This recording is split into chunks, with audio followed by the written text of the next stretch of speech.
नमस्कार। बायोलॉजी के best teaching channel बायोस्टीच में आपका स्वागत है। हमारा चैप्टर चल रहा था रिप्रोडक्टिव हेल्थ का, और रिप्रोडक्टिव हेल्थ में हम स्टडी कर रहे थे टेम्परेरी कॉन्ट्रासेप्टिव मेथड्स के बारे में। आज हम टेम्परेरी कॉन्ट्रासेप्टिव मेथड्स का जो सेकेंड पार्ट है बैरियर मेथड, इसके बारे में हम स्टडी करेंगे। तो हम देख लेते हैं कि बैरियर मेथड्स क्या होते हैं। ठीक है, barrier method of contraception। Contraception का बैरियर मेथड। ठीक है, ये बैरियर मेथड आखिर क्या करते हैं? These barrier method act as barrier between sperm and ova. ठीक है, ये देखिए, ये रहा एक तरफ स्पर्म और ये रहा एक तरफ ओवम। ओवम कह लीजिए या एग कह लीजिए। ठीक है, तो ये स्पर्म और ओवम रहे, इसके बीच में ये क्या रहेगा? बैरियर रहेगा। This is called barrier. Okay, barrier method act as barrier between sperm and egg. ठीक है, जब ये मेथड बैरियर का काम करेंगे तो ये आखिर करेंगे क्या? तो देख लीजिए क्या करते हैं ये। This method prevent meeting of sperm and egg. ठीक है, ये बैरियर का काम कर रहे हैं, तो ये क्या करेंगे? स्पर्म और ओवम या एग, इसकी मीटिंग को रोक देंगे। जब ये स्पर्म और एग मीट नहीं कर पाएंगे तो क्या होगा? दस प्रिवेंट फर्टिलाइजेशन। ओके, दस प्रिवेंट फर्टिलाइजेशन, ये फर्टिलाइजेशन को रोक देंगे। जब स्पर्म और एग मिल नहीं पाएंगे तो फर्टिलाइजेशन नहीं होगा। जब फर्टिलाइजेशन नहीं होगा तो प्रेगनेंसी स्टेब्लिश नहीं हो पाएगी। ठीक है, तो ये बैरियर मेथड ये काम करते हैं। These barrier method act as barrier between sperm and ova. Okay, अब हमने ये समझ लिया कि बैरियर मेथड क्या करते हैं। अब हम ये देखेंगे what are the elements of barrier methods. Elements of barrier method. What are the elements of barrier method? तो ये हैं, इसमें आते हैं कॉन्डोम, फीमेल कॉन्डोम। ठीक है, कॉन्डोम ये इसमें निरोध आता है, पॉपुलर ब्रांड है। ठीक है, फीमेल कॉन्डोम फेम शील्ड करके आता है। ठीक है, और क्या आता है इसमें बैरियर मेथड में?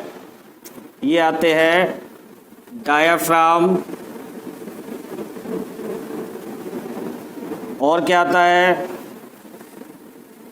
सर्वाइकल कैप्स आते हैं। ठीक है, वॉल्ट आते हैं। ठीक है, और क्या आते हैं? स्पंजेस आते हैं। ठीक है, स्पंज। तो ये सारे एलिमेंट्स हैं बैरियर मेथड के। कॉन्डोम्स आते हैं, निरोध एक पॉपुलर ब्रांड है जिसको RCH प्रोग्राम में गवर्नमेंट ने इंक्लूड किया था। ठीक है, reproduction and child health care programme में इसको इंक्लूड किया गया था। ये गवर्नमेंट का पॉपुलर ब्रांड है निरोध। ठीक है, जिसको डीलक्स निरोध भी कहते हैं।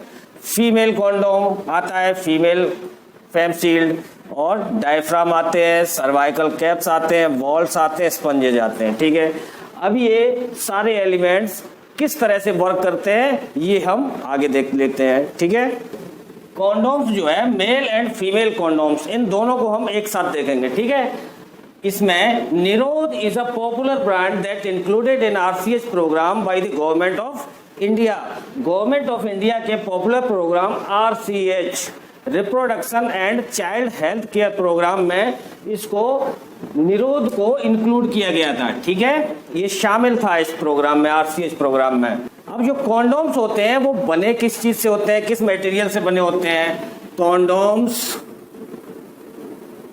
Are made up of latex, और किससे बने होते हैं? Polyurethane. ठीक है, और किससे बने होते हैं? रबर। ठीक है, और किससे बने होते हैं? नाइट्राइट पॉलीमर से बने होते हैं। ठीक है, और सिलिकॉन से बने होते हैं। ठीक है, ये चीजें हैं जिनसे ये कॉन्डोम्स बने होते हैं। मेल कॉन्डोम्स और फीमेल कॉन्डोम्स सब इन मटेरियल्स से बनते हैं, या तो लेटेक्स से बनते हैं, पॉलीयूरिथेन, रबर, या नाइट्राइट पॉलीमर, या सिलिकॉन। इन सब चीजों से ये बने हुए होते हैं मेल कॉन्डोम और फीमेल कॉन्डोम्स। ठीक है, मेल कॉन्डोम का नाम आपने जान लिया, निरोध एक पॉपुलर ब्रांड है। ठीक है, फीमेल कॉन्डोम जो है उसका नाम क्या है? Fame shield. ठीक है, और भी बहुत सारे आते हैं। ठीक है, एक ये नेम मैंने आपको बता दिया, एक एक नेम काफी है, बहुत सारे ब्रांड आते हैं। ठीक है, now we see what are the advantages of condoms. First advantage, protect against STDs and AIDS. ठीक है, ये कॉन्डोम्स STD और एड्स से बचाते हैं। ठीक है, STD means sexually transmitted disease. STD क्या होती है? Sexually transmitted disease, STD means. ठीक है, और एड्स मीन्स क्या? ये एक्वायर्ड इम्यूनो डिफिशियंसी सिंड्रोम है। ये क्या होता है? इसमें आपका इम्यून सिस्टम सप्रेस कर जाता है। वो जो आपका इम्यून सिस्टम होगा किसी भी बीमारी के प्रति कारगर साबित नहीं होगा, किसी भी बीमारी से व्यक्ति लड़ने में सक्षम नहीं रहता है। ठीक है, और नेक्स्ट एडवांटेज क्या है? No side effect, no side effect. ठीक है, और नो साइड इफेक्ट कह लो या least side effect. Condom use करने से कोई साइड इफेक्ट होते हैं क्या? नहीं होते हैं, ना के बराबर। हो सकता है कुछ इरिटेशन वगैरह हो, थोड़ी बहुत, ये हो सकता है, ज्यादातर साइड इफेक्ट नहीं होते हैं, नो साइड इफेक्ट। ठीक है, ये एडवांटेज है कॉन्डोम्स के। और क्या एडवांटेज है? इजीली अवेलेबल, इजीली अवेलेबल होते हैं, कहीं से भी आप इनको ले सकते हैं, प्राप्त कर सकते हैं। Easily available all over the markets. ठीक है, और क्या होता है? Used to space between children. ठीक है, बच्चों के बीच में अंतर रखने के लिए इनको यूज किया जाता है। ठीक है, टेम्परेरी कॉन्ट्रासेप्टिव मेथड है, जब आप चाहे यूज कर सकते हैं, जब आप चाहे ना यूज करें। जब आपको बच्चे चाहिए तो आप इसका ना यूज करें, और जब आपको बच्चे नहीं चाहिए तो आप इसका इस्तेमाल कर सकते हैं। या दो बच्चों के बीच में गैप रखने के लिए, अंतर रखने के लिए समय का, तो आप इसको यूज कर सकते हैं। ठीक है, ये कॉन्डोम्स के ये एडवांटेज है। और क्या एडवांटेज है? एक आध एडवांटेज और बता देते हैं। ठीक है, और ये नॉट मोर एक्सपेंसिव। ठीक है, ज्यादा एक्सपेंसिव भी नहीं होते हैं, ज्यादा कीमती भी नहीं होते हैं, सस्ते मिल जाते हैं मार्केट में। ठीक है, फिर आप पे डिपेंड करता है आप कितने सस्ते कितने महंगे, लेकिन बहुत ज्यादा महंगे नहीं होते। ये not more expensive, these are the advantage of condom. ठीक है, protect against STD and AIDS. STD means sexually transmitted disease और AIDS means acquired immuno deficiency syndrome. और क्या एडवांटेज का? नो साइड इफेक्ट और least side effect, easily available in the market, use to space between children, बच्चों के बीच में अंतर रखने के लिए, नॉट मोर एक्सपेंसिव, बहुत ज़्यादा खर्चीले नहीं है, बहुत ज़्यादा कीमती नहीं होते हैं, ठीक है। ये सारे एडवांटेज है कॉन्डोम्स के, ठीक है। अब हम ये देख लेते हैं what are the disadvantages of condoms, ठीक है। बैरियर मेथड में कॉन्डोम्स इस्तेमाल कर रहे हैं तो इसके कुछ एडवांटेज होंगे, कुछ डिसएडवांटेजेस भी होते हैं, ठीक है। तो आइए देख लेते हैं what are the disadvantages of condoms, okay. ये इसका फर्स्ट डिसएडवांटेज जो है ये है failure rate. Failure rate is about 20 to 40%, ठीक है। इसका फेल्योर रेट जो है वो 20 से 40% तक है। तो फेल्योर रेट क्यों है इसका इतना, देख लेते हैं। Due to improper use of condom, ठीक है। कॉन्डोम के इम्प्रॉपर यूज से इसका फेल्योर रेट इतना आता है। सही से अगर आपने इस्तेमाल नहीं किया तो ये इस तरह से इसका फेल्योर रेट बढ़ जाता है 20 से 40% तक, ठीक है। सबसे पहले चेक कर लेना चाहिए कॉन्डोम्स को, उसके बाद उसका इस्तेमाल करना चाहिए और सही तरीके से इसका इस्तेमाल करना चाहिए, नहीं तो फेल्योर रेट बढ़ जाएगा, ठीक है। और देखिए ये सारा जो रिप्रोडक्टिव हेल्थ का चैप्टर चल रहा है इसमें कोई शर्माने की बात नहीं है। आप लोग इस एज पे आ गए हो कि ये सारी चीज़ें हंसने मजाक करने वाली नहीं होती। इन सब चीज़ों को देख के हंसो खिलखिलाओ, मजाक में ले लो, ऐसा नहीं है। ये प्रैक्टिकल चीज़ें हैं जिसको आपको अपने आगे की लाइफ में भी इस्तेमाल करना है। ये चीज़ें बहुत काम आती हैं, ठीक है। जो गर्ल्स होती हैं वो जल्दी से एडल्ट हो जाती है। 12th क्लास में गर्ल्स लगभग 18 ईयर्स की हो जाती है, ठीक है। और 18 ईयर्स गर्ल्स की मैरिज की टाइमिंग है, ठीक है। 18 years is marriage time for a girl decided by government of India, ठीक है। तो ये हंसने मजाक करने की बातें नहीं है, टेक देम सीरियसली, ओके। तो ये चीजें आपको समझ में आ गई होंगी, ठीक है। अब चलते हैं नेक्स्ट टॉपिक पर। अब हम देख लेते हैं, हमने देख लिए condoms, male and female condom. एक चीज और बता दें आपको, male and female condoms. Male condom को मेल द्वारा, ठीक है, male condom borne by male externally, ठीक है। Male condom borne by male externally, ठीक है, एक्सटर्नली, ठीक है। जेनाइटल पर एक्सटर्नली इसको मेल वियर करता है, ठीक है।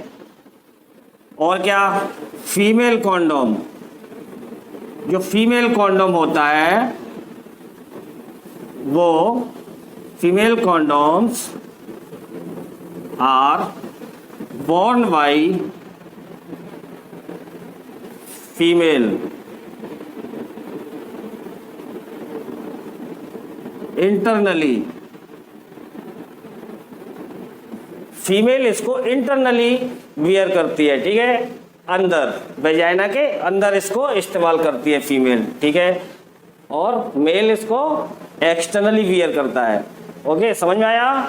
तो male condoms are borne by male externally outside the genital part and female condoms are worn by female internally inside the vagina, ठीक है। बढ़ते हैं नेक्स्ट टॉपिक पर। अब हम देख लेते हैं डायफ्राम, सर्वाइकल कैप्स और वॉल्व्स के बारे में और स्पंजेस के बारे में, ठीक है। तो आइए हम देख लेते हैं फिर diaphragm, cervical caps, vault and sponges and how they are used as a contraceptive. अब all the names diaphragm, cervical caps, vault and sponge, all the names are according to their size property. ठीक है, इनके size के हिसाब से इनके ये सब नाम है. ठीक है, कोई बहुत बड़ा डिफरेंस नहीं है. तो इनकी प्रॉपर्टी देख लेते हैं क्या क्या होती है. Used by female. ठीक है, यूज्ड बाई फीमेल ओनली. ठीक है, फीमेल ही इसको यूज करती है. Used by female internally. ठीक है, वेजाइना के अंदर इसको फीमेल यूज करती है, अपने शरीर के अंदर इंटरनली. ठीक है, और क्या, inserted self before the sexual intercourse. ठीक है, सेक्सुअल इंटरकोर्स से पहले सेल्फ ही इसको इंसर्ट करना पड़ता है वेजाइना के अंदर. Inserted self before the sexual intercourse. ठीक है, some are inert and some of them are spermicidal. ठीक है, इसमें से डायफ्राम, सर्वाइकल कैप्स, वॉल्ट या स्पंज जो भी होते हैं, ये इसमें से कुछ तो इनर्ट होते हैं, कुछ नहीं करते, केवल क्या करते हैं, बैरियर का काम करते हैं. सर्विक्स के मुहाने पर, सर्विक्स की नेक पर इनको लगा दिया जाता है वेजाइना के अंदर इंसर्ट करके, और उसके बाद ये कुछ नहीं करते हैं, केवल स्पर्म को रोकते हैं, बैरियर का काम करते हैं. तो सम आर इनर्ट. ठीक है, and some of them are spermicidal. कुछ में कुछ केमिकल्स लगे हुए होते हैं, ये क्या काम करते हैं, स्पर्मिसाइडल का काम करते हैं. ठीक है, फैगोसाइटोसिस बढ़ा देते हैं. क्या बढ़ा देते हैं, फैगोसाइटोसिस बढ़ाते हैं. ये फैगोसाइटोसिस. फैगोसाइटोसिस क्या होती है, जो वेजाइना होती है उसमें जो फैगोसाइट्स होती हैं, कुछ भच्छी कोशिकाएं होती है, उनको ये एक्टिवेट कर देते हैं. ठीक है, उनको एक्टिवेट कर देंगे तो ये क्या करते हैं, एक तो रास्ता रोका हुआ है डायफ्राम या सर्वाइकल कैप ने, दूसरा क्या कि फैगोसाइट्स को एक्टिवेट कर दिया. जब फैगोसाइट को एक्टिवेट कर दिया, अब स्पर्म आगे तो जा नहीं पा रहा है. ठीक है, रास्ता बंद है, आगे बैरियर लगा हुआ है. तो ये फैगोसाइट जब एक्टिव हो जाएगी तो स्पर्म को ये खा जाएंगे. ठीक है, जब स्पर्म को खा जाएंगी तो इसी को कहते हैं फैगोसाइटोसिस. ठीक है, तो कुछ इनर्ट होते हैं और कुछ स्पर्मिसाइडल होते हैं, स्पर्म को किल कर देते हैं, इसलिए इनको स्पर्मिसाइडल कहते हैं. ठीक है, ये फैगोसाइटोसिस बढ़ा देते हैं, स्पर्म आगे जा नहीं पाएगा और ये फैगोसाइट उसको खा जाएंगी तब तक. ठीक है, और क्या होता है, इनका क्या काम है, डायफ्राम, सर्वाइकल कैप, वॉल्ट और स्पंज का, प्रोटेक्ट अगेंस्ट पीआईडी. ठीक है, पेल्विक इन्फ्लामेटरी डिजीज. ठीक है, उसको उससे ये बचाते हैं डायफ्राम और सर्वाइकल कैप्स. क्या होता है कि मेल के पेनिस के साथ में कुछ वायरस, बैक्टीरिया वेजाइना में एंटर कर जाते हैं, जिसकी वजह से ये पेल्विक इन्फ्लामेटरी डिजीजेज हो जाती हैं. ठीक है, तो ये क्या होता है, इसमें स्पर्मिसाइडल होता है, बैक्टीरियासाइडल भी होता है. ठीक है, बैक्टीरिया किल हो जाते हैं तो पेल्विक इन्फ्लामेटरी डिजीज नहीं होती है. ठीक है, समझ गए. तो ये सारे इसकी प्रॉपर्टी है, डायफ्राम, सर्वाइकल कैप्स, वॉल्ट और स्पंज की, ये सारी प्रॉपर्टी है. समझ में आया. अब हम देख लेते हैं कि what are the disadvantages of diaphragm, cervical caps, vault and sponges. सबसे पहला डिसएडवांटेज जो इसका है, नॉट इजीली अवेलेबल. ये इजीली अवेलेबल नहीं होते हैं, आसानी से मार्केट में मिलते नहीं है. सेकंड जो इसका एडवांटेज है वो है must remain in place not less than 6 hours of ejaculation, ठीक है, और सेक्सुअल इंटरकोर्स, ठीक है। इसको वेजाइना के अंदर कम से कम 6 आवर्स तक रहना पड़ता है इजैकुलेशन के बाद या सेक्सुअल इंटरकोर्स के बाद। अगर सेक्सुअल इंटरकोर्स के बाद इसको तुरंत निकाल दिया गया तो प्रेगनेंसी स्टेब्लिश हो जाएगी, ठीक है, बहुत बड़ा खतरा है। तो 6 आवर्स तक इसको वेजाइना के अंदर इजैकुलेशन के बाद या सेक्सुअल इंटरकोर्स के बाद रहना ही चाहिए, बहुत ही मस्ट है ये, ठीक है, must remain in place not less than 6 hours of intercourse, ठीक है। और क्या है, प्रेगनेंसी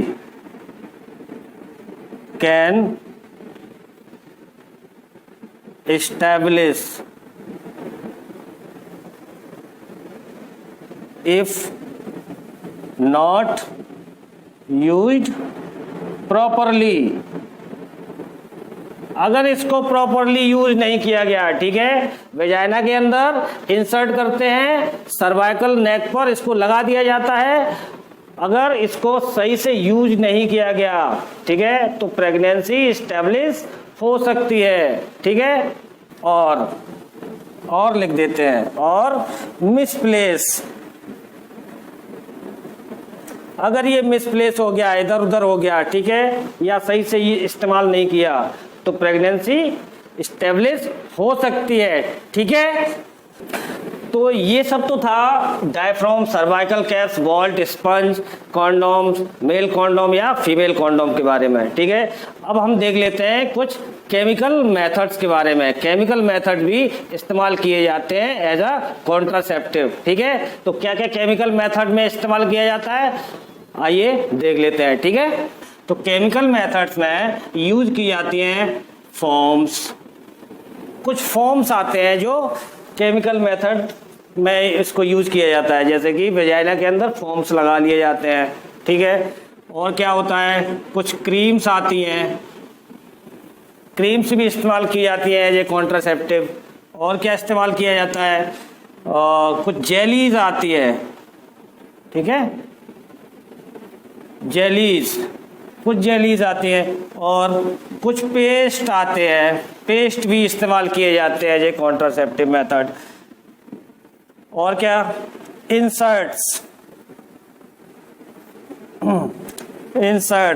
इंसर्ट्स मीन्स जो वेजाइना के अंदर इंसर्ट की जाती है, कुछ कॉन्ट्रासेप्टिव इंसर्ट होती है, जैसे कि टैबलेट्स होती हैं कुछ जो वेजाइना के अंदर रख ली जाती हैं, और या फिर कुछ सपोजिटर्स होते हैं, ठीक है, ये वेजाइना के अंदर इंसर्ट कर लिए जाते हैं। ये सब क्या होते हैं, स्पर्मिसाइडल होते हैं, ठीक है। और क्या होते हैं, कुछ सॉल्यूबल फिल्म्स होती हैं, सॉल्यूबल फिल्म्स होती हैं,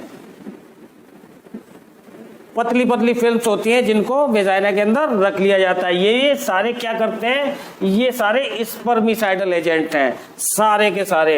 ये सब क्या है, स्पर्मिसाइडल है, क्या है, स्पर्मिसाइडल। ये सब स्पर्म को किल कर देते हैं, ठीक है। एक तो ये सर्विक्स एरिया के पास जाकर रास्ता बंद कर देते हैं, ब्लॉकेज का काम करते हैं। दूसरा क्या करते हैं, स्पर्मिसाइडल होते हैं, स्पर्म को किल कर देते हैं, ठीक है, फैगोसाइटोसिस बढ़ा देते हैं, फैगोसाइट्स को एक्टिव कर देते हैं, जिससे फैगोसाइट्स स्पर्म को खा जाती है, ठीक है, किल कर देती है। तो ये सारे के सारे केमिकल मेथड जो है वो स्पर्मिसाइडल का काम करते हैं, ठीक है, समझ में आया। तो इनका अब हम ये देख लेते हैं कि मोड ऑफ एक्शन क्या होता है। ये सारे के सारे केमिकल मेथड किस तरह से एक्शन करते हैं, मोड ऑफ एक्शन देख लेते हैं हम। इनका मोड ऑफ एक्शन ये किस तरह से वर्क करते हैं, सभी केमिकल मेथड्स। स्पर्मिसाइडल तो होते ही हैं, ये किस तरह से वर्क करते हैं, all act as surface agent, surface agent which attach themselves to sperms, sperms कह लो या स्पर्मेटोजोआ कह लो, ठीक है, स्पर्मेटोजोअन्स, ठीक है, attach themselves to spermatozoa and prevent the oxygen intake of sperm, ठीक है, स्पर्मेटोजोआ कह लीजिए या सीधी सी हम ये रखते हैं कि स्पर्म्स ही समझ लो आप, ठीक है, sperms all act as surface agent which attach themselves to sperms and prevent the oxygen intake of sperm, thus kill the sperms, ठीक है, इस तरह से स्पर्म की मौत कर देते हैं, ये ऑक्सीजन की सप्लाई को रोक देते हैं, ठीक है, बस गया स्पर्म काम से। तो इस तरह से ये एक्ट करते हैं। अब इसके डिसएडवांटेज क्या होते हैं ये भी देख लेते हैं। What are the disadvantages of, ठीक है, डिसएडवांटेज ऑफ केमिकल मेथड। तो कोई बहुत बड़ा डिसएडवांटेज नहीं होता है, बस क्या होगा, बर्निंग हो सकती है, किसी किसी को बर्निंग सेंसेशन हो सकती है, ठीक है, और क्या हो सकता है, इरिटेशन हो सकती है, बाद में लगाने के बाद इरिटेशन हो सकती है, ठीक है, ये सब हो सकता है इससे, बर्निंग सेंसेशन, इरिटेशन वगैरह। अब इसका बेस्ट यूज क्या है केमिकल मेथड का? इस केमिकल मेथड का बेस्ट यूज है कि अगर इसको बैरियर मेथड के साथ इस्तेमाल किया जाए, मतलब कॉन्डोम्स के साथ इसको इस्तेमाल किया जाए, फोम, क्रीम्स, जेली, पेस्ट, इन सब का अगर कॉन्डोम के साथ इस्तेमाल किया जाए, या फिर डायफ्राम, वॉल्ट, सर्वाइकल कैप, इन सब के साथ इस्तेमाल किया जाए, तो क्या होगा, डबल अटैक होगा स्पर्म पे। तो उसके जो कॉन्डोम्स के हैं, कॉन्डोम्स के और डायफ्राम वगैरह की ये फेलियर रेट कम हो जाएगा, फेल नहीं होगा फिर, ठीक है, ऐसा नहीं कि चला गया स्पर्म, फर्टिलाइजेशन हो गया, ऐसा नहीं होगा फिर। तो इसका बेस्ट यूज है उसी के साथ, बैरियर मेथड के साथ अगर इसको इस्तेमाल करते हैं तो इसका बेहतरीन इस्तेमाल होता है, ठीक है। उम्मीद करता हूँ कि ये सारा कुछ आपको समझ में आया होगा बहुत अच्छी तरह से। मैंने बहुत ही बारीकी से आपको समझाने का प्रयास किया है बैरियर मेथड्स को और केमिकल मेथड्स को, ठीक है। अब मिलते हैं किसी नेक्स्ट टॉपिक के साथ नई वीडियो में, ठीक है, तब तक के लिए जय हिंद।